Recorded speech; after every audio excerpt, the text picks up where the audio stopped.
much for coming back to my channel. Today I have a very special conversation I'd like to share with you. I'm talking with my friend Alexandra Stafford. We actually met when our kids were in the same preschool, and at that time I didn't know she's a world famous bread maker and recipe developer and blogger and chef. Since then, she's published her own book on the peasant bread. Here I have it right here. It's called Bread Toast Crumbs. There's so many beautiful recipes in here. And what I love about this book is that there's just so many flexible ways to make the recipe. And as a busy mom, I love that I can just pull a recipe off and try something, and almost all the time it turns out well, even for someone like me who doesn't like to follow recipes. So, hope you enjoy our conversation. Without further ado, here's the interview. Thanks. Well, hi, Ali. Thank you so much for spending time with me. I'm so excited to talk with you. We've known each other since our kids were babies, I know. It's right? been so Before long all of a sudden. well, I'm just always so amazed by your energy. Like I remember you'd bike your kids to school, and it was just like so amazing. I'm like, who is this lady? She's so amazing. I need to get to know her. Oh my gosh. I And think then I I thought it was, found out you have so much amazing, publishing and cooking and all that. I'm just like, wow, I'm so amazed. oh my gosh, Jen. So I cool. honestly think I thought it was easier to like put the kids in the bike than to get them strapped into car seats in the car. That was my only That's probably motivation. true. It's probably more fun for them too. I think so, yeah. Yeah. So can you tell me a little bit about like how you grew up, where you grew up, like, or did you always love cooking, or like how did that all turn out? Yeah, so I grew up in Connecticut, and my mom, as far as I can remember, loved to cook, and her sister, my Aunt Marcy, also loved to cook. And my memories are of them being on the phone talking all the time about recipes, and my mom just always loving, she subscribed to all the cooking magazines, cookbooks. She had a shelf of cookbooks, but it's not to the extent, like, cookbooks weren't being cranked out the way they are at the rate they are today, but she still had her, library of cookbooks. She was always baking bread, always, everything was from scratch, like salad dressings, chicken stock, anything. She would never, I mean, of course she grocery shopped, but she was sort of somebody like the, from scratch to the extreme. And I feel like I started loving to cook in middle school. That's like when I remember like really taking an interest in trying to like learn how to make the salad dressing, and learn how to make like very basic things. And then in high school, I remember kind of taking more of an interest in wanting to like really kind of learn my mom's recipes. And I would have friends over, high school friends over, and we'd have like a meal together or cook together. And then I think it was college, like my senior year in college, I moved off campus so that I could have a kitchen and that I could really like have time. And I didn't do a meal plan so I could, or I did a partial meal plan so that I could really like cook most of my meals.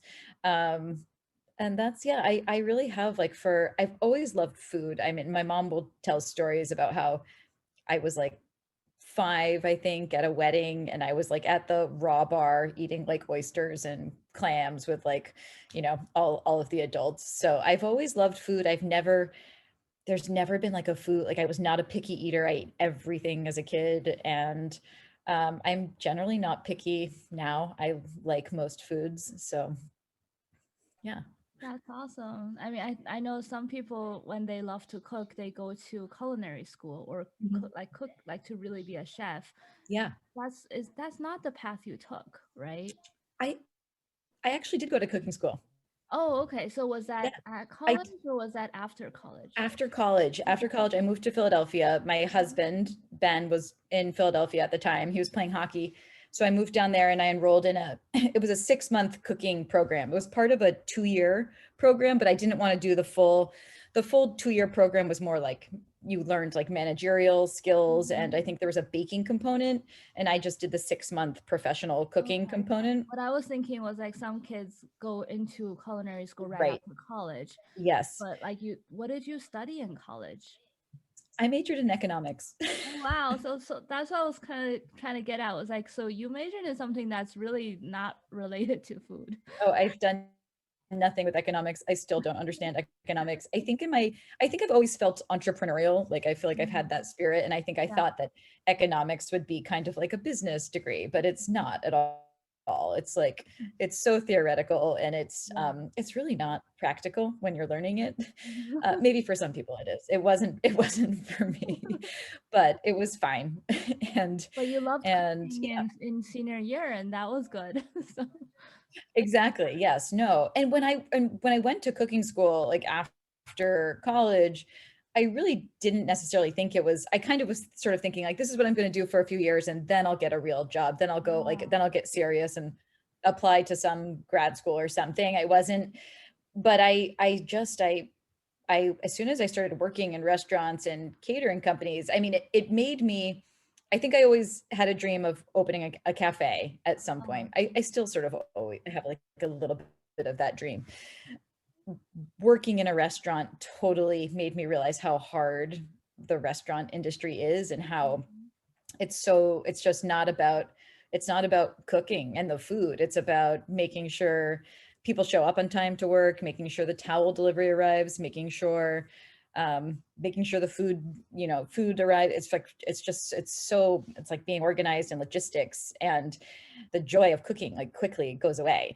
So I spent like maybe 5 years working in kitchens, and then I got out and started writing for a newspaper in Philadelphia. It's a small newspaper, it's out of business now, but I was writing about food for them. And I still never like thought that that was like what I was going to do.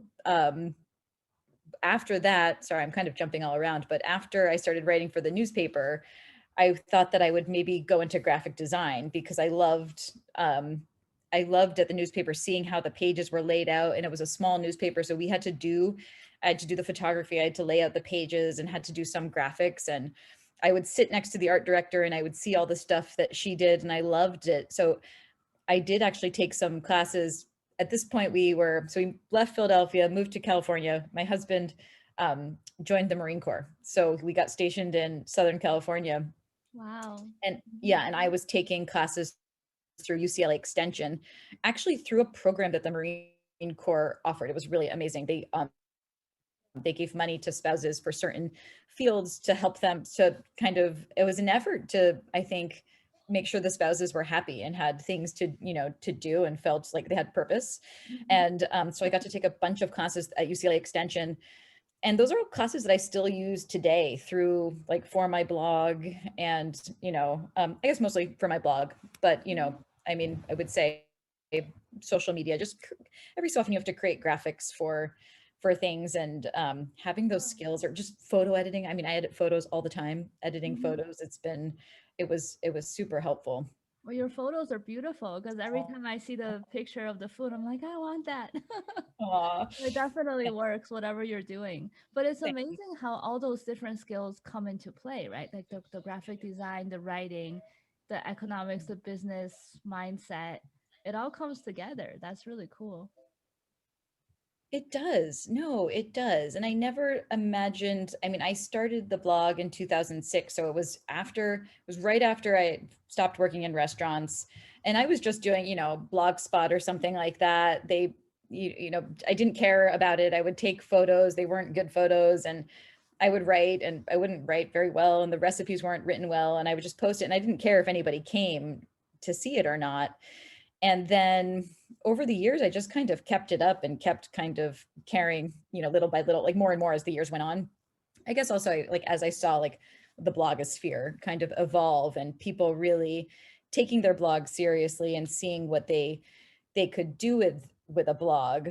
And I think it was really like after I actually did start working I was working at a graphic design firm in California for about a year. Then we moved to Virginia, and I sort of was working part-time for this graphic design firm, but then I had my second kid, Graham.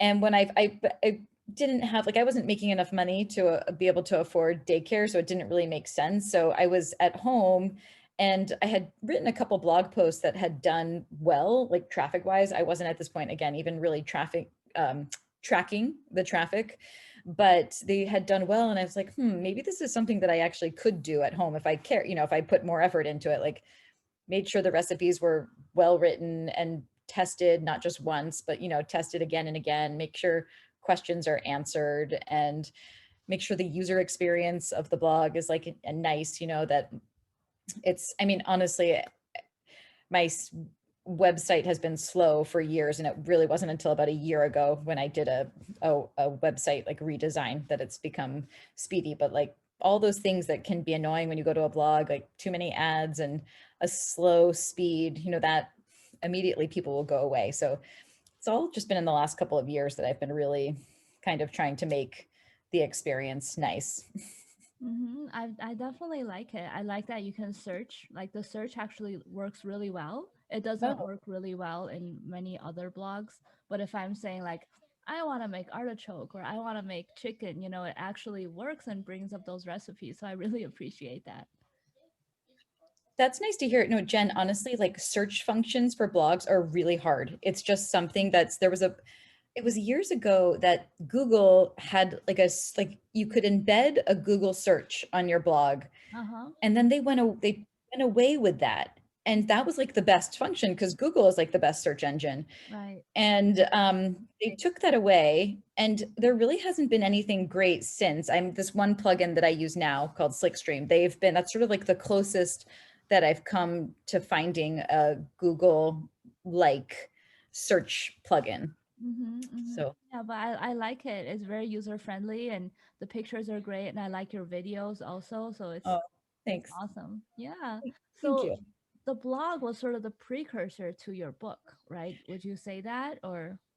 Definitely, yes. Yeah. So I think at that point I think it was like 2012. So I'd been blogging for 6 years. Again, maybe not like, that seriously for the first few years, but I think it was 2012 that I posted my mom's peasant bread recipe. Mm-hmm. And that was one of the two posts that were doing pretty well and were driving traffic to the blog. And then that's when I started taking the blog a little bit more seriously. And then I think it was because I had sort of seen, I'd followed lots of bloggers over the years, and I saw like a number of bloggers taking the next step to like writing a book. And and I thought, maybe that's something I could do.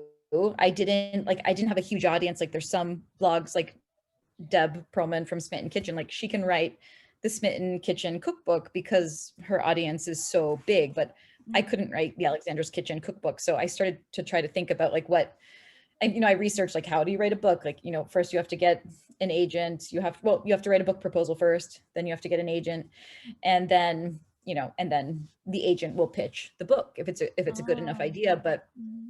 I was I saw that the peasant bread was really doing well, and that it was really helping people like demystify the bread baking process. Bread is so hard for people. I mean, for some people it's not at all, but for so many people it's just an intimidating thing. If you don't grow up, using yeast and knowing how to, bloom it or activate it or whatever, it's an intimidating task. And so I saw And how the well. kneading, I think the kneading part is hard too, because like how do Totally, you do it? absolutely. Sometimes too much or not enough. So many people don't like kneading. Also, over the years I've heard from like a lot of old people who have arthritis and who just they can't knead. So Yeah. that's one reason why they love the peasant bread. It's such a wet dough that you can mix it with a spatula and it's done. Mm-hmm. So, but because even so, with this like very simple recipe, people were still having issues. So I would find myself troubleshooting with people, and because I was troubleshooting, I was making more and more bread, and then I had all this bread on hand, and I would always use it for toast and for sandwiches. But I discovered like that the crumbs are, I mean, and Mm-hmm. generations of people have been doing this for, forever, using every last crumb of every loaf, and using the crumbs in very creative ways so that Mm-hmm. nothing goes to waste. But I started doing that, like pulsing the heels and the odds and ends in the food processor, and I would have fresh breadcrumbs on hand, and Mm-hmm. they're so good. I mean, I have like to be just honest, crisp I up with, haven't explored too much in the crumbs side because usually when I make it, yeah, it's gone within like, a yeah, couple hours anyway. So that's how good it is. yeah. But I think it would be fun to just make some specifically reserved for crumbs because I haven't actually tried that yet. Yeah, no, I think that I love when I hear that actually from people who are say that they haven't made it to the crumbs chapter because they like the bread so much. But it is such a you can stash the crumbs in the freezer, you can and that makes it really the crumbs they thaw so quickly because they're so tiny. So if you I generally like to pulse the crumbs and freeze them, but you can freeze the odds and ends of bread and then put them in the food processor, when you're ready. There's so many ways to preserve the odds and ends of bread so that it doesn't go to waste. But it is kind of a revelation when you haven't done it, just like crisping up fresh breadcrumbs and olive oil and salt. And I mean, they're so tasty. You could put that on anything, pasta, vegetables, a salad. And it just makes, it adds one, it's just tasty, but two, it just adds another like textural element. Mm-hmm. That's so nice. Oh, that's really true. I haven't thought of that. I have to try that now. It's like, okay, Yeah. after this, I'm gonna go make food. Yes, totally. You must. Oh, that's awesome. And I love your video classes, the Zoom classes. So because of Oh, COVID, you actually doing the in-person classes, and I never went, even though I wanted to, just because timing and oh being yeah. away, and also it was more expensive. Oh, But totally. when you were doing the Zoom classes, I was like, yes, I definitely, this is my chance to sign up. Yes. No, I'm so glad. I know it was so fun. And I think for so many people that was and I feel like at this point people might be like getting to be a little bit zoomed out. But initially it was so nice to connect with people and people that like, yeah, like you. I mean, you have young kids, it's hard to get away. And yeah, in-person classes are like they're very expensive. So it was so nice to see it like the price point come way down for classes.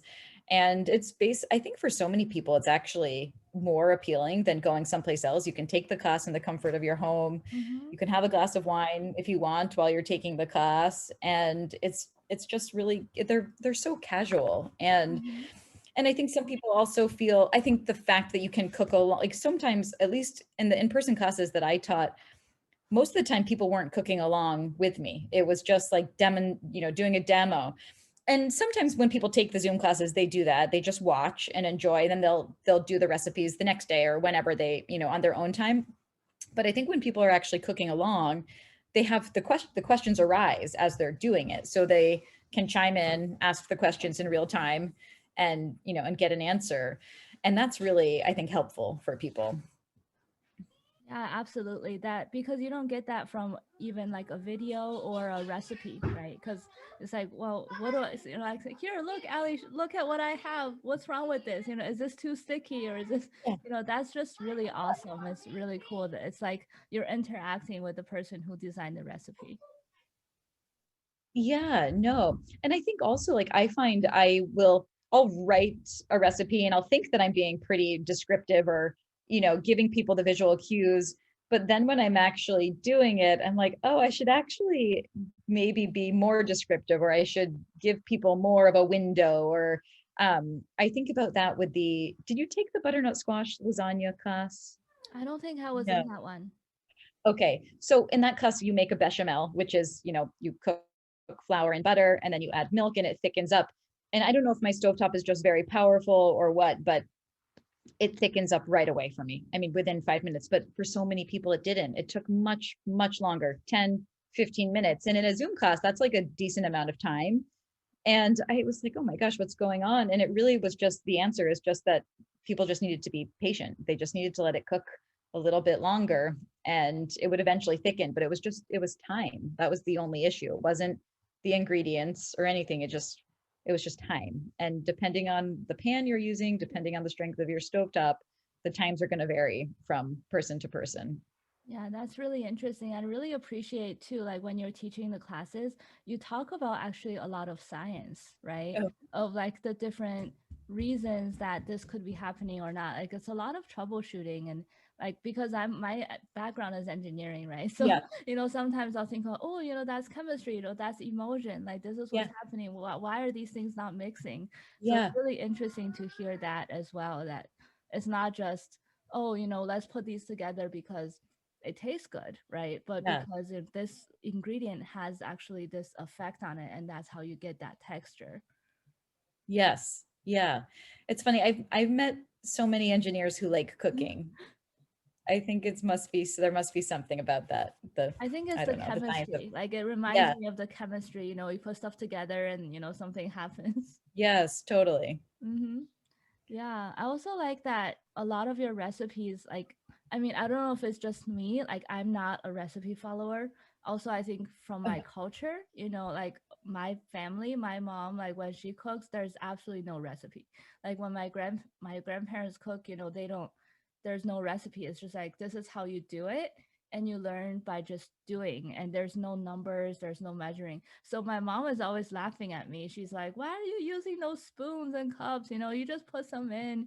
But I think that's really like Asian cooking, where it doesn't matter as much. You go a lot by gut. But I think with baking it's very different, because it has to all be good, and then it goes in the oven, and then you can't touch it. Because in Chinese cooking, it's like most of the time you can adjust, like, and you taste and you adjust. And but I appreciate your recipes, that at least when I make it, I know I'm not being super exact. Like, I have to be honest, I don't weigh the flour. Oh my gosh, I love it. But it still works for me. Maybe my standards are not as high. I'm just like, my standard is just like, as long as it tastes good, the kids like it, we like it, it disappears, I'm good. I don't have to follow it to the T. That's so funny. No, like two things. Like one, my sister who has, heard my mother and me say so many times, like use a scale, scale makes all the difference. She still uses cups. She'll never use a scale. She's like, I can scoop the flour and it's fine and it turns out, and she just can't be bothered with the scale. But two, no, I think that I like when I worked in a restaurant, they were never measuring. I mean, the bakers, of course, were measuring, but the chef was never measuring anything. It was all to taste. And it was a lot, I remember like it was a lot of salt. It was like way more salt than I was used to using. But Mhm. but it was all about tasting as you go. And I generally love to cook that way. But and I do cook that way sometimes, but when I find myself writing a recipe for the blog, I am, because some people are like you and they can improvise and they can taste and kind of figure it out, and then some people, they can't, they Mhm. absolutely want to know, and they want a measured amount of salt, not even just salt to taste. They want like a teaspoon of salt at least as a starting point, so Mhm. that they can, and then that they can adjust afterwards. But it's funny, people are just funny, and what they're comfortable doing. I mean, I have friends who will have made a recipe like 1 million times, and then they still take out their recipe card and they still measure everything. And I get Mhm. it. I understand at this point that it's just, it comes out when when they measure. And so why take a risk that it won't? Yeah, no, I definitely think it's a personality thing too. Cause my husband, right, Paul, he's an engineer also. And like, I remember when we were in college, he was like, we were making rice. And I think it was just, we were young and we didn't like really know how to do it. And he didn't really know how to do it. I mean, I knew how to do it, but I was just laughing at him because he literally weighed the rice. Like, you weighed the rice and he was like, oh, it's too much. Let me take out like two more grains. Oh my gosh, I love it. I'm just like, wow. So if he hasn't made your bread, but if he's making your bread, he definitely will weigh it. Oh my gosh. Do you have a scale, Jen? Oh, I do. Yeah, I have a Okay, scale. yeah. I Okay. use it for some things, usually Okay. like mailing things out for Yeah. PayPal or whatever, but I Yeah. don't usually use it for cooking. Yeah, no, same. I use it also for mailing as Hmm. well. Yeah. Okay, yeah. So the chef that I worked for at Fork in Philadelphia, he's the one who I feel like I learned the most from. His name was Thien, and he was Vietnamese. And I still can't make rice as good as he could. And I try. He never measured anything. He rinsed the rice, and I've seen this method on YouTube videos since. So I think it's a very traditional method. But he Hmm. rinsed the rice many times, and then he would put it in the pot, and he puts his hand in the, have you heard this, puts his hand in, and then Yeah. the water just, it's the water would just has to like sort of touch the top, Hmm. and that's the amount of water you use. Yeah, I don't that's know the why way, it and works. that's the way that's been taught to me from my parents as well. Yeah. it's so interesting. It came out perfect every time, and he literally never measured the rice, never measured the water. It was all, and he would use, it didn't matter what pot he was using. Mm. Like, so I don't understand. That's what I don't understand, because I'm like, wouldn't the amount of water like displaced by the hand vary? But it always worked. And he didn't even use a lid. He put like the industrial plastic wrap on the top, and it Oh. would, anyway, it always blew my mind, because I use my Instant Pot for rice. I find it to be the best method, Hmm. because it's foolproof. But I rinse it, and I measure. I always measure. I don't weigh it. I do the volume cups, but I measure. Yeah. It's so interesting. I mean, Yeah. it is pretty amazing. Like somebody's got to figure out the equation for it or something, but you're right. Like it doesn't matter how much rice. Like it could be 10 cups of rice or it could be 2 cups of Yeah. rice, right? But as long as you follow Yes. the hand rule, it works. Yeah. It's I don't crazy. know. It's But that amazing. reminds me of something too. Like I was watching this Korean drama, and I don't know if you've seen it, but like we got really into these Korean dramas, and one of them is about a girl who's growing up in the palace, and Mm. her job was to be like a chef in Oh, for the emperor at the time. And I mean, I think most of it is fiction, but I think it's actually based on some history as well. oh, And cool. like they would have these like cooking competitions to see who's the best chef, so like they would become the head chef for the emperor. And all these people are like making these elaborate dishes and all these crazy luxury things. And then the competition was like actually making rice. Oh So my the gosh. yeah, it was like the most basic thing. but Yeah.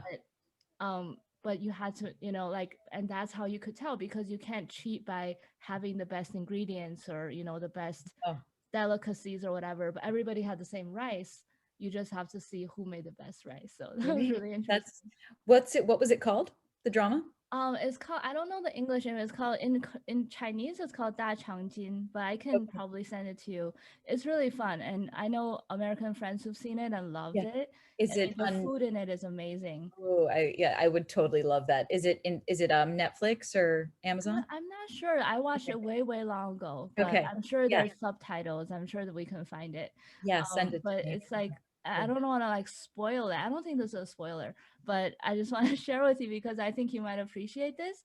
Is that so? What ended up happening was the one person like thought they made the perfect rice and it was Ooh. like just perfect, and then the other one who actually ended up winning, she made it so that like the pot was like a little bit offset from the burner, Mm, so that some of the rice was like a little bit more wet, and then mm, the other rice was like, well, the part that was like a little bit off the burner was a little bit more wet, right? And the mhm. part that was like more on the burner, it was hotter, so it was a little bit more dry. So then when she scooped it out to the judges, like she knew who preferred what kind of rice. Oh my It's gosh. like so amazing. So, but the point was that like, it's not about the best, but it's about knowing your audience Oh and my knowing goodness. like I love who that. preferred what. And then she ended up winning because they all each liked it, but they all had a slightly different cup of rice. That is so, I love that. That's so good. That's such a good lesson. It's fun. It was like, wow, this is a good drama. I thought you would appreciate that. Oh, totally. Oh yeah, I want to watch. I really do. Yeah. So you learn a lot from the kitchen, right? Like actually working in a real restaurant. Do you cook like that at home sometimes, like for your kids? Or do you just, Oh, like I'm just like, okay, get something frozen from Trader Joe's. yeah. I'm just curious. Are you always cooking everything? No, I'm not always cooking Okay. everything. I feel like I get stuck in my routine of like the few recipes that my kids like, and I make them Mhm. over and over and over again. And I think the things that I take away from the restaurant cooking the most are just the kind of like the efficiency, and like I I love like the chef that I worked for, Tien, was very clean. Like he could not, if your station was messy at all, it was like he would just, he would lose it. So I am very like, I'm constantly cleaning as I go, constantly wiping my board, constantly wiping around my board, and just cleaning, doing the dishes as I go. And I am like I can chop pretty quickly and I can do all of those things pretty quickly. So I think those are the things that help me more than anything. It's not the recipes I learned or anything like that. I think also maybe the things I did like learn were just about tasting, as again, like using the right amount of salt, using the right amount of vinegar so that there's like or acid or whatever it is, just making sure that things taste balanced and fresh and good. But no, I get stuck in my, I I have a tomato sauce recipe that the kids love. It's Ina Garten's vodka sauce, and it's, I mean, if I have that sauce on hand and we can make pizza with it, we can make pasta with it, I feel like, golden. I make like a chicken satay recipe with coconut rice that they love. I make these chickpea tacos that they love.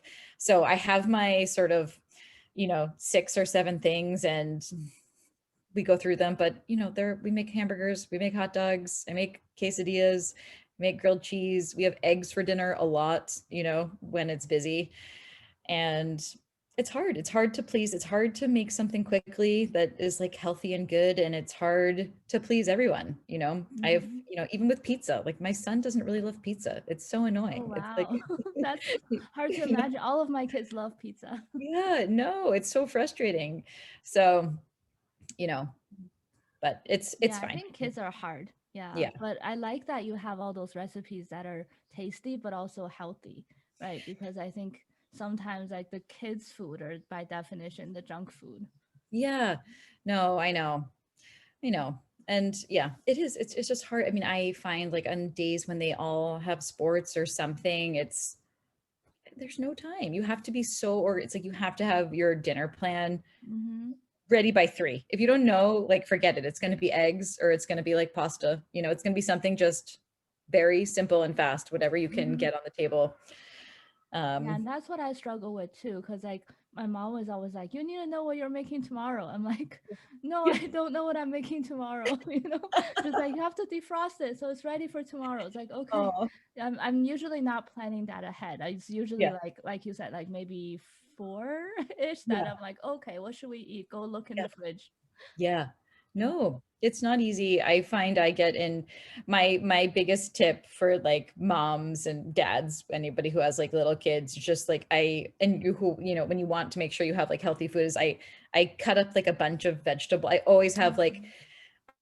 um bell peppers, carrots, cucumbers, just the food, like I know that they'll eat them, and at like 3 or 4 o'clock I just put those out on the table, like chopped bell peppers, chopped carrots, chopped cucumber with hummus.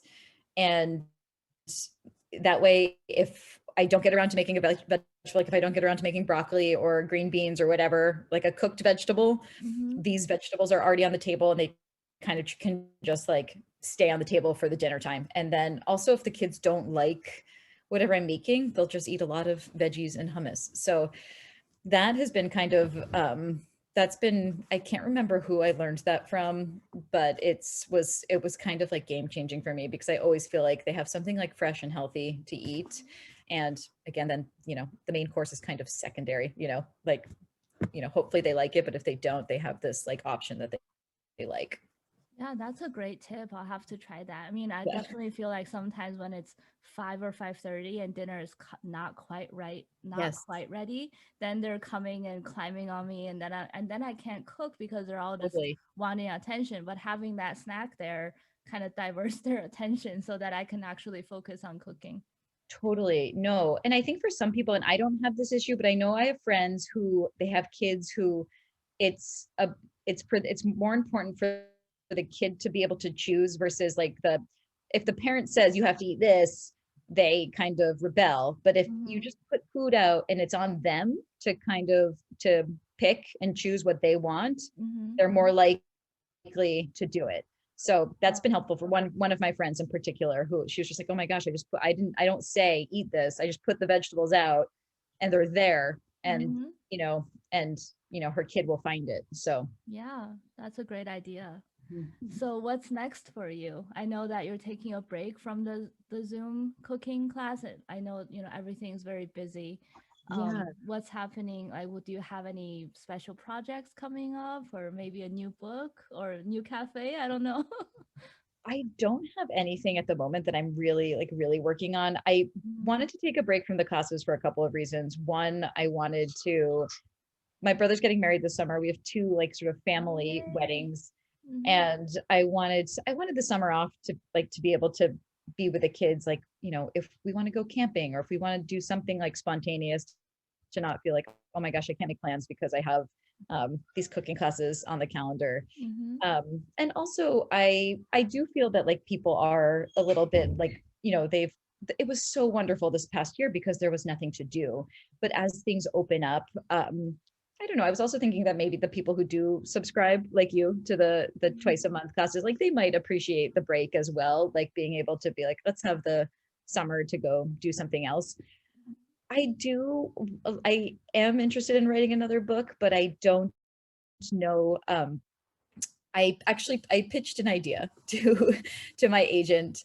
So we'll see. It's she hasn't said anything back. I haven't heard anything back from her. So I don't know if it's going to work out or not. And if it doesn't work out, I won't be like devastated. It's having the blog is enough. I mean, it's like a real like it's a lot of time, and it's fulfilling. That's like fulfilling enough. And I just think with a book like there are plenty of years to write another book, and if it's not a good idea, it's not a good idea. I don't want to force anything, of course. And I yeah, I don't know. There are so many cookbooks out. It does feel it's like it feels very hard to kind of come up with something unique that hasn't already been done.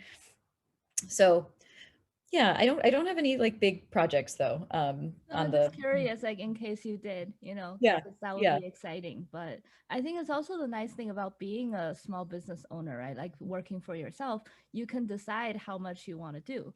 And that's what I like too, especially having kids, then you can plan your job, right? yeah. Around the different things that you want to do for family. So that's great. It is. It's true. I have to say, like, I mean, it does feel nice. No, like these, it sounds so cliche, but like, the kids, they grow up so fast.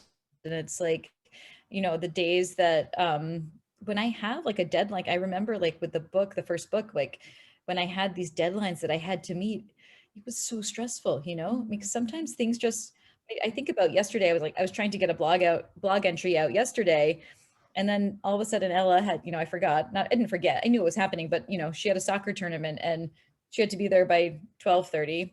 And then the day's gone. You Mhm. can't, there's only so much time, and I Yeah. want to be able to be there for my kids, and deadlines are very stressful. Yeah. So the more, yeah, the longer I can avoid having more deadlines, maybe the better. Yeah, definitely. I feel the same way. But you're also pretty sporty, right? I know that you were doing soccer coaching for the little kids. Are you still doing that? Or I don't know actually. They I don't think they started again, right, for the town. Yeah, no, and I haven't coached actually in a while. I was pregnant with Tig, with my I youngest, the remember last time I that. was Yeah, I doing. was like, Yeah, whoa. that was a while ago at this point. And I mean, they canceled obviously the rec soccer league last year, and they canceled it for the spring. I Yeah. don't know if they'll do it again in the fall. Um, but yeah, no, I haven't been doing much coaching. So, but I would love to pick that up again. Yeah. Yeah, but I always admire you that, you're very athletic and just healthy. And I think sometimes, when we think about food, most people are thinking about like, oh, if you love to eat food, then of course, you're always eating all the time and you're not healthy or maybe you're overweight. But I'm always looking at you like you have such healthy recipes and then you're eating a lot, but you're also very fit. So like it's the best combination. I do. I like to eat, I have to say. I mean, who doesn't? But it's just, I like to cook. But I think that is part of why I do try to keep the recipes on the healthy side. I mean, that's how my mom cooked too, though. It's not anything like she never deep fried anything. She didn't even really saute anything. Like nothing was ever pan fried or anything. Everything was like roasted. Oh. Um, and I mean, not that I mean, even when you roast, you can use like, a fair amount of olive oil and stuff. But I think maybe for her, it just, I don't know, there was always a lot of vegetables. I mean, we ate me like I'm not a vegetarian. My mom's not a vegetarian, not a vegan or anything. I eat like I eat everything. I don't have any allergies or anything. But I think I do like to, I more and more I do cook more vegetarian, but I find that it's harder. And I'm sure there would be vegetarian, like longtime vegetarians and vegans out there that would say the opposite, but I have a hard time thinking about feeding my kids a vegetarian diet just because like I mean, they'll eat the raw vegetables, but they won't eat like a pile of like greens, sauteed greens or something like that, you know. Mm-hmm. Um, and they are starting to eat more beans. And maybe one day the kids will, I think it'll kind of come from them though. I can't like I'm waiting for a kid to come home from school and say, I'm a vegetarian, Mm-hmm. and but And then you it's so have to easy. deal with that. I I know. feel the same way. I try to make more vegetarian or at least less meat, but it is hard. I think it's hard to make sure there's enough protein or make sure that it's savory enough and that they're gonna eat it. It is difficult. I mean, it's so much easier to roast a chicken than to prepare like a vegetarian meal. I mean, again, I'm sure people would say, no, it's not. You can do it, but it's Well, for just me, it's hard too. it's easy. Yeah, no, I find I'm, every week I'm roasting a chicken and I mean they all eat all the kids eat it, so it's easy. And then we have usually like some leftover meat to like throw in a salad the next day or something. So, And you can yeah. make chicken stock. It's like my favorite thing. Yes, exactly. Yeah, exactly. No, totally. Yeah. So do you cook with your kids too? Do they help you in the kitchen? A little bit, and not as much. I feel like I should probably make more of an effort to get them Force them involved, to. especially with like the savory stuff. Yeah, I think the problem is that so they love baking. All of them love Mhm. baking, but if one of them says, "Can I bake with you?" and say they're alone with me and I say, "Sure," then everybody wants to bake. And Mhm. then it becomes this battle of like who got to add the vanilla and who got to do the sugar and who got to do more, and Right. it's so It's so frustrating and stressful. challenging. So Yeah. it's stressful. It is. So there was a period where I was like, okay, I'm going to just bake with one of you at a time. And so I would bake with one of them. Then the next time I was going to bake, I would bake with the other one. And that works out better as long as they, feel like, as long as I'm doing it frequently enough that they all feel like they're getting their turn. Mhm. But Ella, my oldest, is 11, and I feel like she likes like poached eggs, and she knows how to poach an egg Oh, now. cool. And I want her, I feel like I want her to do like learn how to do more things like that, though. Just make some scrambled eggs, make a quesadilla, things like that that are easy and that she can do on her own, when she, you know, wants something more than like a piece of toast or something. Mhm. Well, it's an Um, important skill, but I right? I mean, don't, not I'm, right now, but as they yeah, get older and get into college, like you want them to be able to feed themselves. So yes, no, absolutely, totally. Yeah, even just I'm. basics. I do remember like Mhm. learning how to make a salad dressing was so it was and I still make and it's like my Aunt Phyllis's salad dressing recipe and I still make that. That's like the salad we make for Greek salads and it's just so easy, but it's such a nice skill to have and to know how it's supposed to taste. Like I remember like my mom would say like dip the red onion. I would dip the red onion in the dressing and take a bite and getting that kind of like back of the throat vinegar bite and then like Mhm. that it's like just right. Uh, Um, and I feel like these kids are almost at the point where they could do that. yeah, Micah is 10 now, and like Yeah. they were in Auro Montessori Yeah. together. Oh my gosh. So So fun. I've taught him, or I've given him your book, and Oh, said, make the peasant bread. oh my gosh, I love that. So he did it. So he put, everything together. He can follow the recipe and put all Yeah. the ingredients in the right amounts. And Yeah. then like it was hard for him to, like make it into a dough, but Yeah. he did it. And I was like, now you know how to make bread and Yeah. it's not that hard. So it'll take a few tries for him to Yeah. make it, more confident with it. But then I told him, I'm like, if you know how to do this, you can make your own bread and you can make your own pizza because he loves Yeah. pizza. So it's Yes. not that hard to just, take that dough. That's what I do is I Yeah. usually will do half of it and make a bread, and then Yes. the other half I'll make a pizza. So Oh, I love that. Yeah, absolutely. No, exactly. And when they do it themselves, they really learn so much more than if Mhm. they're if like when when I'm guiding especially, I feel like I'm like I know how to do it. So I'm just like, I kind of like hustle them along and it's not the same. there was a period where I had Ella do it, and I should have her do that again so that she gets kind of back into the routine and just seeing how, and also just what it takes that, you do have to let it rise for like an hour and a half, 2 hours, and Mhm. then you do have to let it rise again for, in the bowls for 20 to 30 minutes or whatever, but just so that they Mhm. see, the process is good. Yeah, and whatever they make, they eat. So I like Yeah, that too. So I it's like know it I is. made this, I'm gonna eat it. It's interesting how that Mhm. happens, definitely. Yeah. Yeah. Well, I don't want to take up too much of your time. Yeah, yeah. I just got one last question. So I ask everybody this, is that do you have any advice for young people who want to do what you do, like whether write a book or do a blog or take, food or cooking into a career? What would be your Hmm. advice for those young folks? Hmm. Gosh, that's a good question. I mean, I think one, you have to make sure you are really passionate about it, because if I didn't like cooking, I would have, nothing would have worked out. I would have quit working at a restaurant within a week. I would have like stopped doing the blog within a week. I would have, so you have to really love whatever it is that you are you have to really, it really has to be a passion. Because I don't, even though like there are parts of the blogging that feels like a chore, it feels like work, that mostly has to do with like the like posting to social media and kind of responding to comments, that those are the things that feel like that can be tiresome and time consuming. But the creating the recipes and the cooking and the photography, I love all of that, and I always have. um so I guess, make sure it is a passion. Two, I think maybe try different things. Again, like I thought that I wanted to open up a cafe, and working in an actual restaurant convinced me basically otherwise. Like it's hard work, it's long, hard work. And Yeah. so get that, like that hands-on experience, don't just dive in. Um, and I think, I don't know, I would say like be like nimble, like, be willing to like try different things, and don't be discouraged if one thing doesn't work out, keep trying. And yeah, I don't know.